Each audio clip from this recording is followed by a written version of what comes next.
Welcome to another Liverpool.com podcast. I'm Dan Morgan. I am joined this week by Liverpool.com writers Mark Wakefield and Joel Rabinowitz. I'm back after a week off. Hope you're all well. Lads, I hope you're well too. We're going to take this opportunity of the painstaking international break to do a little bit of stock taking with Liverpool this season so far. And rather than usually get into stuff like we usually get into, which is games and projections of games and analytics of games and stuff like that, we're going to look at sort of how we view the season in general. You'd be glad to know if you're watching or listening to this that there's no survey this week because I was off last week and didn't have time to do one. But yeah, we're going to have a little look at sort of how we view Liverpool's season to date and some of the intricacies within that. So I think just first of all, Mark, I'll come to you, just the general sort of outlook that you have on Liverpool's season so far and how you view it at this point of the break in November. In a word, positive. I think it's in terms of the Champions League, it's been pretty much perfect. Not a single goal conceded with 3 wins out of 3 against certainly 2 of the games the toughest on paper. So it's pretty good in that sense. The league has been a bit of a weird one. I mean, if you take the hammering against Villa out of there, it's been close to perfect as well. Won near enough every single game apart from, Man City the other day and then a draw as well early in the season. So, it's been a good season, a good start. I think if you take out some of the VAR decisions that have gone Liverpool against them this season, there probably will be a few points clear at the top of the table, probably as well. And then you've got the injuries that have been against them as well. So, given that everything that's been thrown up against Liverpool so far, whether through bad luck, whatever word you want to use to describe it, it's been a pretty good start, but in all things considered. Is strange a good word to use, Joel, to sum up the season to date? That's exactly how I describe it, if I had to choose one word. In so many different ways. I think our perception is always going to be shaped by kind of expectation and what we're used to. And we just come from a season. Last season, we won 26 of the first 27 league games and had the league pretty much sewn up by kind of early December time. So kind of off that basis, it was always going to be pretty much impossible to repeat. But then it's the fact that, last season, it was a finishing off. It was already 3/4 of the way done before it went behind closed doors. But the fact you've gone into a new one with all that strangeness around it. Then there's the VAR stuff, which seems to be every single game at the moment. That's 4 league games in a row. There's been absolutely massive sort of contest defining decisions really that have gone against Liverpool, and they managed to kind of ride them out, most of them. But that's added to the kind of just the oddity of it all. And Mark's right to reference the injuries. It's almost felt like every single game when things have been going a little bit well, like the derby, you see that midfield setup of Henderson, Thiago, and Fabinho, and you think this is it. This is the best midfield we've had since Gerrard, Alonso, Mascherano. It's like the perfect combination, and then Thiago goes off injured with a couple of minutes left with a horrific challenge, and then Fabinho does his hamstring, and then you've got the Van Dijk thing, which has obviously cast a massive sort of cloud over this last period. So, yeah, I've struggled to kind of make sense of it all. I've kind of thought the opening day win against Leeds was just about as unconvincing a win as you could have had. The way it happened, the goals they conceded, and the fact they needed a late penalty to win it. But then when they put back-to-back wins against Chelsea and Arsenal together as kind of consummate as they played in those games, you were kind of thinking business as usual. This is how we go from here. And then the Villa thing happens, throws a massive spanner in the works. The derby was obviously a sickener the way it went. And I think they have done really well in this sort of mini run since the last international break to kind of, for the wheels not to completely come off, because that could have happened. The psychological impact of losing Van Dijk and other players at the same time. The way that they didn't win the derby in the end of that disallowed goal could have really knocked them. So they've done well to pull themselves through. And I think in hindsight, we'll come to look back on the draw against City as a decent one, given the circumstances, even though they probably shouldn't and could have done more in the first half to win it. So they're handily placed in Europe and in the league to kind of achieve both objectives. You just would like the injuries to clear up, because for me, that's the biggest sort of unknown factor at the moment in terms of what they can achieve going forward. think you're both right to mention and touch on the things that have shaped the season so far the most, which are VAR and the injuries. I think, though, it's important, Joel, that we don't I think it's really important that we didn't, regardless of the fact that there's no fans in stadiums and stuff like that, we didn't compare this season to last season because it was such an anomaly. It was such a frantic pace that Liverpool set that it was a bit unfair to put that on any team competing in the Premier League, especially to make that comparison and make that sort of expectation to a Jurgen Klopp Liverpool team going into every season. Yeah, I mean that became a norm for us last season because we just got to the point where you just felt every single match Liverpool were going to find a way to win, and that never has been normal in any season in football history, in any league in Europe, really. So I think we need to. It is a bit of an adjustment to get back into a mentality of drawing the occasional game or drawing 2 games in 5 or whatever. If it's a tough trip to Goodison or the Etihad, isn't the worst thing in the world. I think we've all kind of come to accept already. I know it's only sort of 8 games in, but the league almost certainly isn't going to be won on anything like the points totals that it's been in recent seasons. It's probably going to be low 90s, if that, probably somewhere in the 80s, which means teams are going to drop more points. Liverpool have already drawn 2 and lost 1, which they basically didn't do until they'd already won the league last season. So I think we do need to cut them a bit more slack in that sense. But yeah, it's getting used to kind of the matches, the flow of matches, not kind of following any kind of reference point that we've had before. So the Villa game being a prime example of one where if there's fans in the stadium, it almost certainly pans out differently to that. I think you could make a case in all kinds of games recently. So for us and for the players and the managers, that's been a kind of factor. I think you've almost got to treat this season as just in isolation as the strangest one we're ever going to watch. I think the way that use Mark is impressive. And I mean that from a standpoint of sort of how they've dealt with adversity in such a sense. And you know, we've touched on the injuries. You couldn't have got a bigger injury than Van Dijk. You know, we're recording this on a Wednesday, and the Dutch squad have just released a video where they're all sort of rallying round and sending him their own messages of support. He's such a massive figure that to ever envisage a world, a Liverpool world without him was horrific for many supporters. It was unimaginable. The consequences of that. Saying that, Liverpool have quietly dealt really, really well with it, and it does seem that, you know, they've been sensible in what they've done in terms of losing Van Dijk and adapting to new centre backs. You know, we've obviously had games where Nat Phillips has played, Reece Williams has played, but I think the way in which they've been coached to drop the line a little bit, to defend more stoutly in terms of concentration and more resolutely. Alisson coming back was massive. But I think they deserve huge credit on the whole, but especially Joe Gomez in particular, for how they've sort of revamped that defence once we knew Virgil's fate basically for the end of the season. Definitely. I mean, I think you're right to reference Joe Gomez there. I mean, he has been, on the whole, been very, very impressive. Certainly since Van Dijk has gone. He's taken up the mantle of the leader of that defence ever so well, and when you combine that with his relatively young age for a centre-back, he's only, 23, 24 years old, so that's very, very impressive as well. But in terms of dealing with the loss of Van Dijk, I think it's been rather, I mean, the main point everyone made was who's going to replace him, are they going to sign somebody who's going to step up and be counted and, you know, fill that role. And to be honest, it's probably been more of a team effort than one individual. You know, I think Klopp's referenced that before. It's like, it's not one replacement. You know, we've got 10 replacements out there that can do that, or 10, 11 replacements out there that can do it. So whether that's Robertson chipping in, like covering, you know, long balls over the top or something like that, or Alisson being a bit more vocal like he has been, certainly when Reece Williams has played and been a lot more vocal, I've noticed in recent games.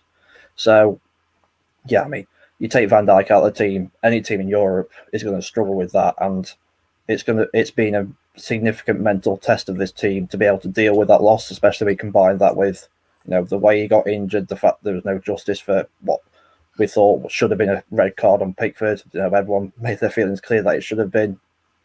So that would have obviously made him a bit more angry, and rightly so. So, yeah, the fact that they've been able to bounce back in such a convincing manner. Especially in the Champions League, they played all 3 Champions League games since Van Dijk's been injured and been pretty much convinced in all 3 of them. And yeah, in the league, Man City away, a draw.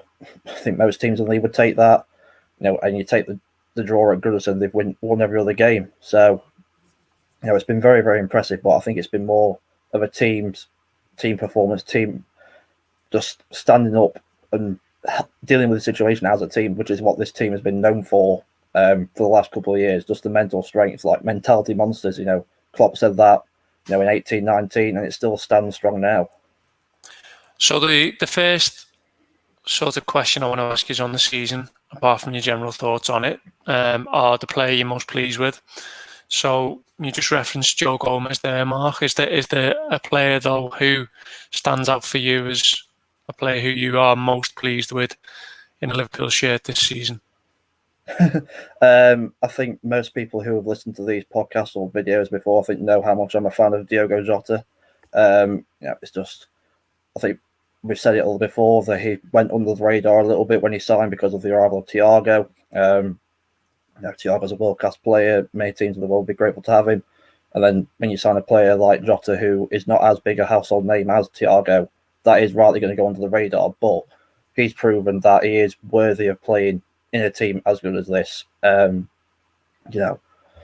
All the talk in the summer was Liverpool signed the forwards. Werner was linked, Havertz very briefly, then Ismail Assar was linked as well. And to be honest, would you see either of those getting the team at the moment? Probably not. And then even with Jota, would you have seen when he arrived getting into that team right away? Probably not. He probably would have been just a sensible backup on the bench, the first sub, if you like. But he has shown just when he's come on that he can fit into the team, seamlessly. Atalanta, each of the 3 goals were just sublime, every single one of them. But it's not just his goals, it's just the way he's just fitted into the team as if he's been there for years. And I think that is the biggest compliment you can pay to any new signing. And especially one as tough as this is Liverpool team to get into, because it's probably one of the hardest teams in the world to get into. Certainly the first choice 11. I think that's probably testament to the way Wolves play as well. They are a very high-pressing, high-energy team, and that's a big compliment to them that one of their former players can come straight into our team so well. So, yeah, there's a few players that have pleased me now. Joe Gomez, you're right to say there. Robertson as well. He's played pretty much every game. He seems to just run tirelessly and never stop. So, yeah, there's a few candidates there, but Jota will be my bet for me. Who would be yours, Joel?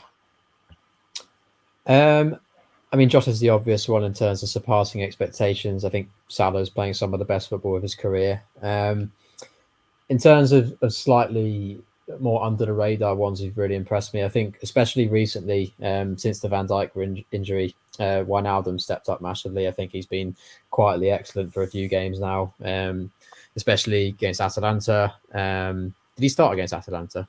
That's embarrassing if not. If not, yes. Yeah. In the City game, though, what he and Henderson did there as a 2-man midfield pairing against that team was incredible. I thought if the attackers put away the chances, or at least took advantage of the situations that they should have done, then Liverpool come away from that game with a win, and that would have been largely down to what Wijnaldum and Henderson were doing. I think, especially to look back at the summer, and I think we've kind of almost reached a point there where people almost assumed that Wijnaldum was going to move on to Barcelona. There was a lot of talk that was quite intense at one point there, and I was very happy that he stayed on for this season. I think we're seeing the value of that now. I'd also give a word to Shaqiri as well, who's massively come back into things, having kind of completely dropped off the radar last season, and the fact that he's Klopp's first sub in a game like that at 1-1 against City away, I think speaks volumes of the trust that the manager has in him, and the fact that he's been able to stay fit and contribute when he's come on has been a real bonus. Yeah, I think they're both really good shouts. I really like the Salah shout as well. For me, I can never just not be impressed by the captain.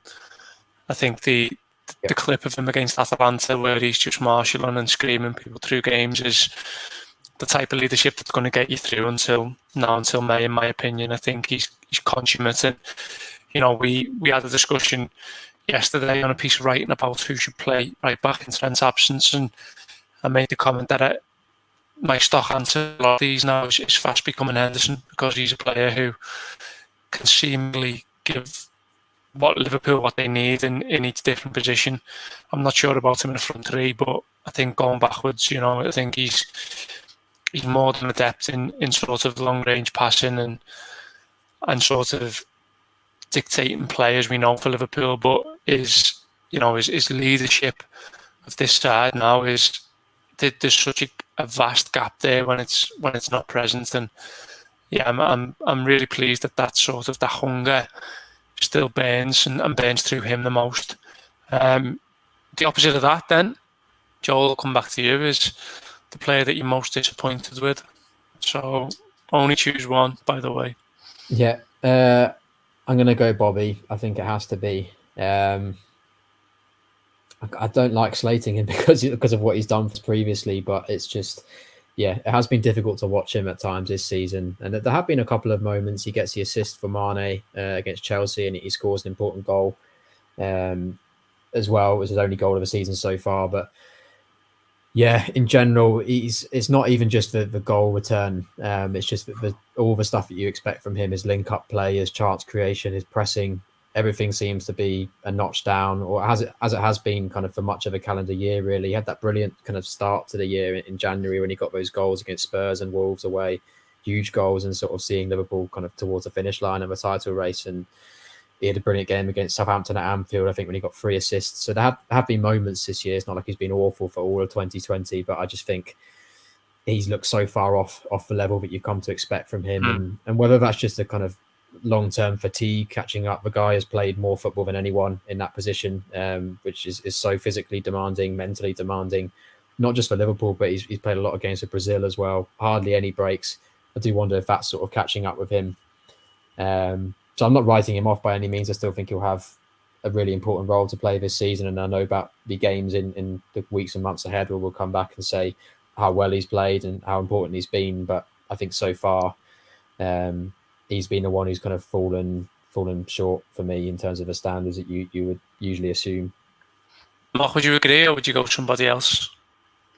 Yeah, I certainly understand, not so much criticism of Firmino, but just like just worrying about him. But for me, I think Minamino is probably the one I've been disappointed with the most.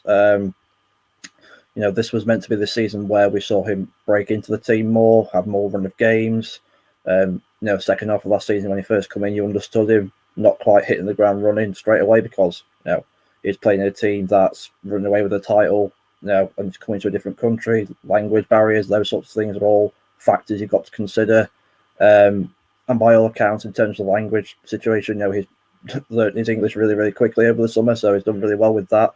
But for one reason or another, he just hasn't been able to get into the team that often.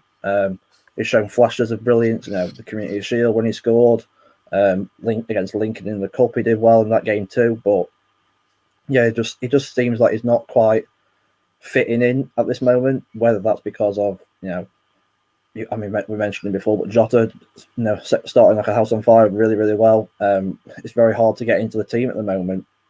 And another reason is obviously, it's just they're not using the system that fits in best, which for him is in the number 10, just behind a lone striker. Liverpool don't do that system that often, if at all. So that's a main reason why. But great players find ways to adapt to situations, in particular when they move to a new club.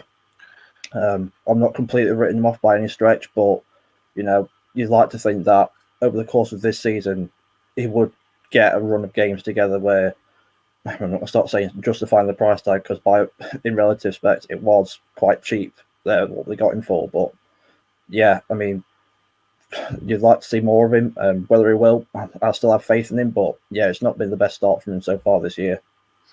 I've got to say, I'm staggered that he doesn't make the bench on Sunday if he's not injured. And I'm saying, if that's the case, if he's left out the 18, and the first sub gets made and it's Firmino off and Shaqiri on, then you wonder where he is with it. I've had this opinion now for a few weeks that I am worried about him in Liverpool shirt. I think that we've seen enough 4-2-3-1 this season, and we've seen enough with him in it to know that there's still a problem for me. because I thought that putting him in the 9 in the front 3 was something that he wasn't used to. I didn't like him with his back to goal. I didn't like him with no runners in front of him. But he's played in a system that offers that, and I keep saying it, and I'll say it till I'm blue in the face, but his body shape looks all wrong whenever he's receiving the ball. So, yeah, I think he's got a lot still in the Liverpool shirt, and I share that disappointment, to be honest. I'm just concerned about his hopes for Liverpool. I think he's a superb player. I think he's shown us that, but we're yet to see it, which is a shame up to now. Surprise package team, Mark. Who has been yours this season so far? Like I said, there's a few candidates. Leicester have done really, really well. Obviously, they had a good start to the season last year. They were up for a brief time challenging for the title in some quarters. Southampton have done really well, and when you consider this time last year they got battered 9-0 by Leicester, they've done remarkably well with Hassan Huttl there. He's done really well. But for me, you've got to look at Villa. Back before lockdown, they were written off as basically going down, getting relegated, and they didn't even do that well at the start in Project Restart either. But credit to Villa, credit to Dean Smith and his players. They got a run of results together, and they managed to stay up. And then what they've done since then is invested wisely.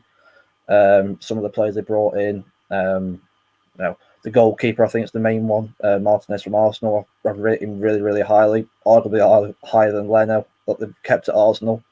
So some of the recruitment they've done has been fantastic. Obviously, got Grealish, who's a performer for them. Mings at centre back's a very good player. Then you've got McGinn's another one. But yeah, they just seem like a team that, a bit like Leicester when they won the title. You just expect them to fall away, but at the moment they're not. We're only 8 games in, but yeah, I'm not going to say they're top challenging for the title by any stretch, but you won't be surprised, given that this season is as topsy-turvy as it has been, for them to, certainly be in the top half and maybe even the top 6 if they keep at it. Yeah, Villa stand out as obvious, Joel. Leicester, though, they were so poor when football returned. They were so bad. I watched them in quite a few games, actually, and the desire had gone out of them. The shape was all over the place. They didn't look like they could turn the season around that quickly, to be honest. From the end of last season and the start of this, you thought they needed a lot more work, but they've been mine, I'll be honest with you, because I didn't think they could get back to the levels that they had at the start of last season. What would you, who would you go for in terms of a surprise package? I agree with both of those. I think the other thing about Leicester, which probably doesn't get spoken about enough, really, is the players they've lost, both to transfers and injuries. Losing Chilwell was a huge thing to Chelsea, and Ricardo Pereira as well, who I probably last season would put only behind Trent, really, is probably the next best right back in the league, and they've had to do without him. Vardy's been I think he's had a couple of injury problems as well, so I've been impressed. It wasn't just even after football came back, they were their downturn really started at earlier at the turn of the year, and they've done well to steer that round. And I'm still not convinced that they'll actually finish in the top 4, but in terms of how they started, definitely. And not much more to add on Villa, really. I think they've been incredibly impressive. No, I don't think anyone could have seen them winning 5 out of their first 7, including Liverpool and Arsenal. Little shout to West Ham, who loyal listeners will know I picked as my surprise package of the season back in our pre-season predictions show. I think they're not particularly high up the table at the moment, but the fixtures they've had and the way they've been playing, getting points off the likes of Spurs and City and beating Leicester away has been quietly quite impressive. I also have a opposite of a surprise team. I think a team that a lot of people thought would do well, but I'm not that surprised and not doing very well, as Arsenal. I've been a little bit of an Arteta skeptic for a while, but I just think for a team who's got that amount of attacking resources and the money they've spent and everything, it almost looks like they're going backwards, or at least have stagnated. I think they're on a run now. They haven't scored a single goal from open play in 4 matches, which is staggering, really, when you look at the players they've got. You've got players like Nicolas Pepe, who not that long ago Liverpool fans were screaming for, and could barely get on the pitch with him. Aubameyang, who signed a huge contract at the start of the season and has barely been scoring at all, is kind of playing almost as a left midfielder, which is baffling when you watch them. And I just think they're so uninspiring to watch. They don't create chances, they don't take shots. They're weirdly defensive at home, as you saw in the Villa game. They just sort of sit back and let games happen to them. So, yeah, one to keep an eye on, but I'm not overly shocked that they're struggling a bit more. What about the surprise player? Who would you go for? I think I'll go with Grealish. Not surprising in terms of his quality. I think you know previously from what you've seen, he's been good, but it's more of a consistency and the level that he's reached. I think he's taken a leap from a player who could be good sort of 2 in every 5 games or 2 in every 4 games, and now he's kind of hitting those levels week in, week out, almost to the point where I think you could pretty much say he'd walk into every team in the league, bar possibly Liverpool and City. I think he honestly is that good, and I wouldn't be that surprised if he's sort of in the conversation around Player of the Year come sort of May time. I think end product, all-round influence in general, his defensive work rate as well, I think gets overlooked against us. He was kind of playing almost as a hybrid left back, left winger at times. Yeah, I love watching him as well, so he'd be my pick. Who's impressed you, Mark? Like I say, it's a tough one. I mean, Grealish is obviously a good shout, but I mean, the thing with him is he obviously before had a reputation of being in the Premier League. You know, most people knew who he was, but for me, I think Patrick Bamford at Leeds has certainly surprised me. You know, I've watched a lot of Championship football over the years, and you know, at Leeds, it just, even though Leeds always ran away with the league last year, it just seemed like it's not Joel, quite there. Sorry, Mark. Have you just seen the Joel Gomez news? Yeah. Yeah, I thought you did. Sorry, Joe Gomez is injured. Should just end the pod there and have. Oh my God, Joe Gomez got injured on international duty. Joe Gomez is injured. Oh wow! So, sorry to interrupt you, Mark, but yeah, just seen Joel's face collapse, and I guessed he just looked on Twitter. I tried to keep a straight face for the last 2 minutes, but yeah, it's not looking good for Joe Gomez. We'll do a bit on it in a minute. Go on, Mark. Finish your point, and then we'll do a bit on it. I'm feeling a bit broken-hearted, to be honest, mate. I don't know if I can carry on. Yeah, I'll try and gather myself. Yeah, Bamford has been very, very impressive. You know, he scored a hat-trick. I think it was against Villa in the league. You know, he scored against Liverpool. He looks like he can't give the defence a moment's rest, which is, if you ask most defenders, like worst kind of strikers, they're the ones who don't give you a moment's peace. Yeah, scoring 7 goals already this season. That's very, very impressive for a newly promoted club. So, yeah, it's certainly impressive. But, yeah, struggling to contain myself at the Joe Gomez news, if I'm being honest with you now. Okay. It doesn't sound good, to be honest, from 3 or 4 different people who are reporting on it. I think The Athletic used the words facing spell on the sidelines. It doesn't sound like it's a knock, to be honest. So we know nothing other than during this podcast it's broke that Joe Gomez is injured. I mean, Joel, what do we do here with Liverpool at centre-back now? Because we have probably now our most reliable defender as a centre-half now taken out the game, taken out the equation. And we've got Joel Matip, who has been streaky. Let's just say that since, you know, the start of last season. And then we're scratching into midfielders and inexperienced players. I mean, it's an absolute nightmare, isn't it? Yeah, it's a disaster. There's no sugarcoating it. I don't know what more to say than that at this point. It doesn't sound good as well. The wording that people are using, it doesn't sound like just a few weeks that he'll be back after international break. It sounds. We can't confirm anything because we don't know the severity of it yet, but it doesn't sound like a minor one, put it that way. And as we know with Joel Matip, he can't really play more than once a week, it seems like. And even then, he's picking up all kinds of knocks that become more serious than that. So Fabinho, we're hoping, is back, hopefully not too long after this break with a hamstring injury, which didn't sound overly serious, but yeah, all I can say is that Nat Phillips and Reece Williams better be sort of working hard at Melwood over this break, because we're going to need them over these next few months. There's no doubt about that. And I think the only kind of, I'm trying to console myself here and all of us, is that the January window isn't that far away. I know Liverpool have got a lot of games between now and then because of how hectic the schedule is, but they just need to find a way to drag themselves through until then. And I think this, if the decision wasn't already made with a Van Dijk injury, this makes it absolutely crystal clear that need to go out and spend, and not just bring in a cover centre back, but one who's going to be a starter for kind of years to come, because I think that was probably going to be needed next summer anyway. But purely to kind of keep this season on track, if Liverpool can get to that point in a reasonable position in the league, and they're probably already through the Champions League group stage, they're going to have to invest in January, because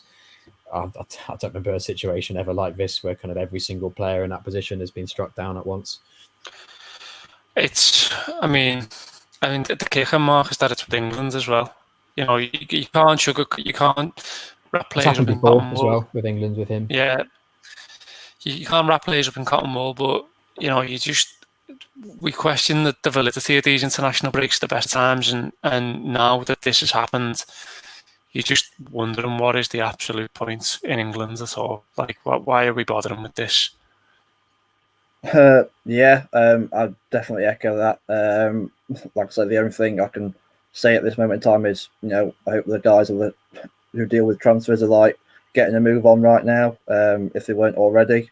I think in terms between now and January, you know, we've got to hope for the best that, you know, Fabinho and Matip try and stay fit, but that's, you know, you've got 3 Champions League games, you've got, 6 or 7 league games, maybe more. I'm not sure how many they've got between now and the new year.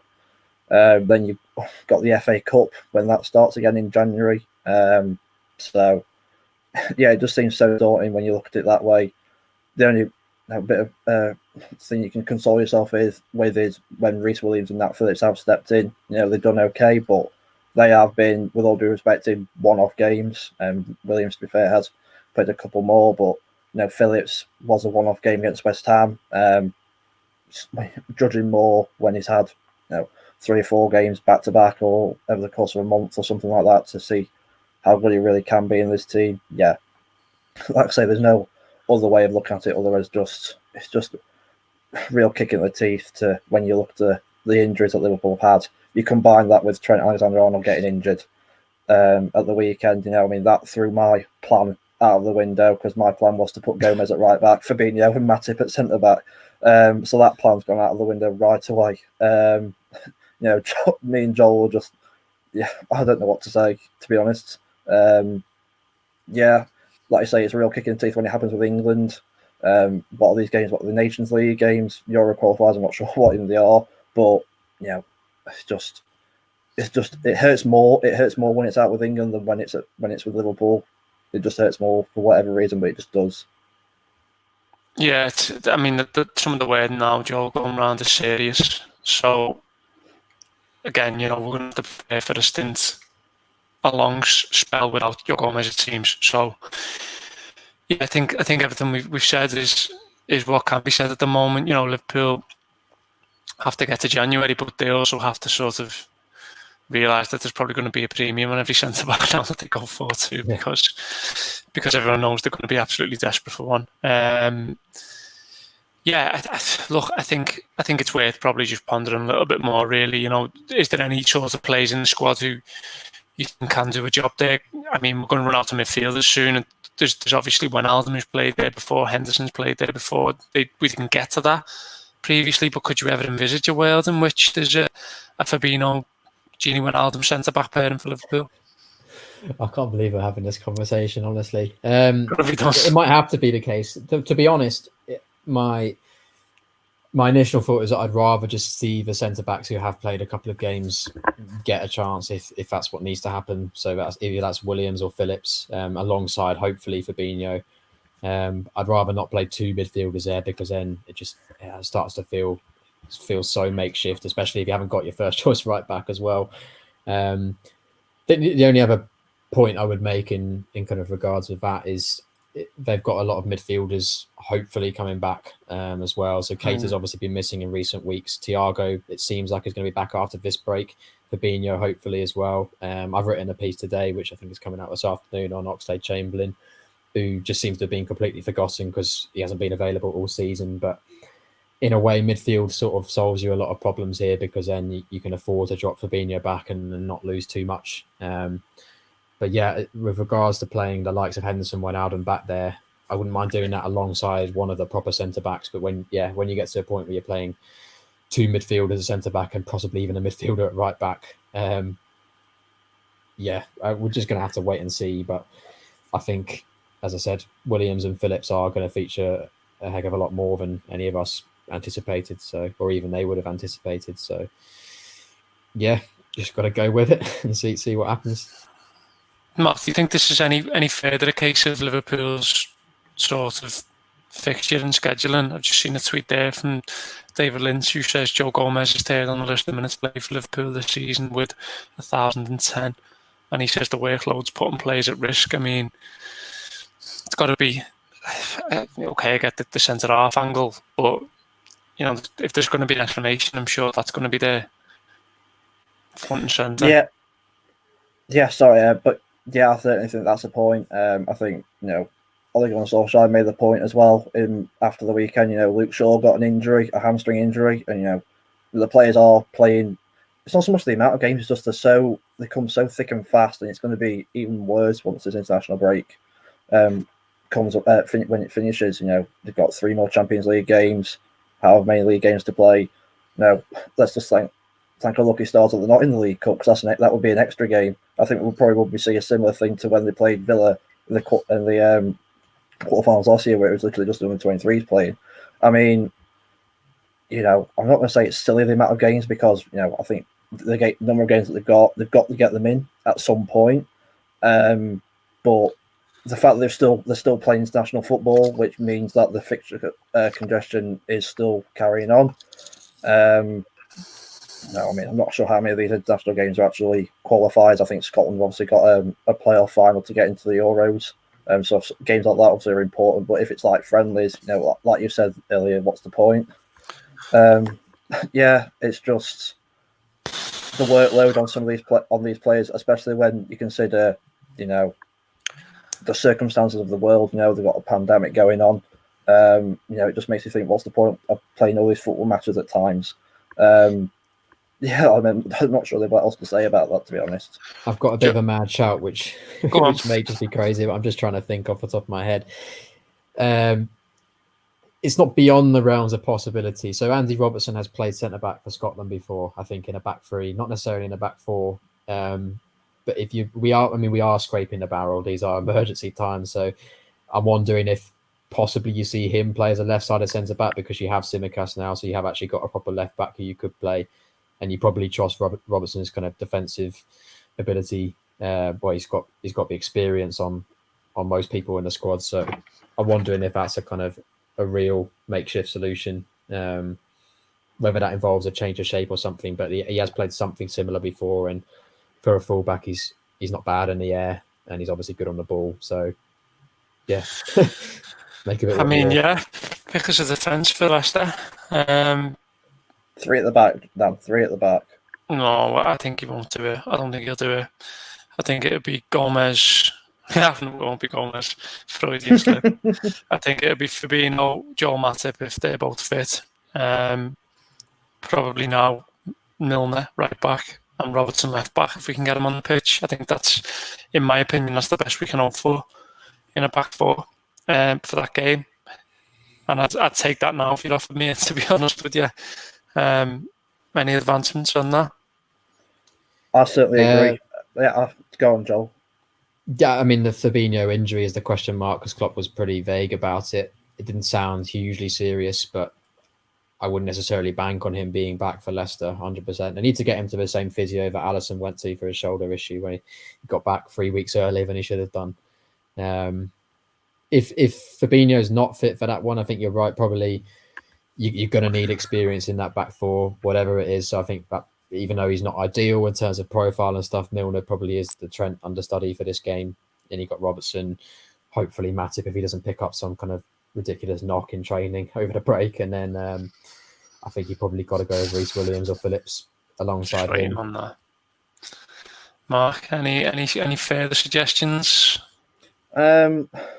I like what Joel said about the Robertson angle. He's played obviously at Scotland left side of a three. At that point, then that just means a complete change in tactics, approach, personnel, everything. It's not ideal, but these are desperate times at the moment we're living in. Van Dijk injured, Fabinho a doubt. We don't know with him. Gomez now out, Trent out. It just seems unbelievable that all these injuries are happening in the same position at the same time. Williams. You've got a buyback clause on Dejan Lovren getting back in. Well, I won't say no at this moment in time. Let's put it that way. I don't know what. I mean, if this is how we're reacting, imagine what Klopp and his team are thinking right now. We all know his views on the international football, international breaks, the amount of miles these players have to cover, the amount of games they have to do. So, yeah, he'll be tearing his hair out, I'm sure, right now, or upon hearing the news, just as we are, if not worse. So, yeah, there's not much more to say other than it's just complete frustration. Yeah, I think we're going to leave it there because obviously that's just dropped mid-podcast and changed the whole dynamic of what we were going to write about. So, huge thanks to Joel, huge thanks to Mark. We'll be back next week. We'll hopefully have a bit more clarity on this injury and we'll have a bit more of an idea of how Liverpool are going to tackle it. But for now, obviously, we'll have loads of Joe Gomez related stuff on Liverpool.com as well as everything else going into. It's very frustrating now. International break. We'll see you soon.